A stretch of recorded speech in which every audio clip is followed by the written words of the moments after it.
শুরু হয়েছে পবিত্র হজের আনুষ্ঠানিকতা।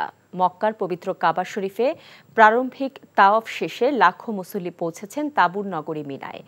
হাজিরা আজ মিনা থেকে ইবাদত বন্দেগীতে মশগুল থাকবেন। ৯ জিলহজ শনিবার হজের দ্বিতীয় দিনে তারা যাবেন আরাফাতের ময়দানে। আরাফাতের ময়দানে মসজিদে নামিরা থেকে খুতবা দেবেন শেখ মাহের মুয়াক্কি।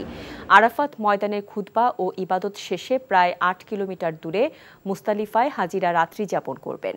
১০ জিলহজ রোববার হজের তৃতীয় দিন ফজরের নামাজ আদায় করে হাজিরা মুস্তালিফা থেকে আবার মিনায় ফিরে পশু কোরবানি করবেন। এরপর কোরবানির শেষে মাথা মুন্ডন করবেন তারা। চলতি বছর হজে অংশ নিচ্ছেন ২০ লাখের মতো মুসল্লি। এখন জন্ম সনদ দিয়ে খোলো বিকাশ স্টুডেন্ট অ্যাকাউন্ট। নিজের বিকাশ নিজে কর।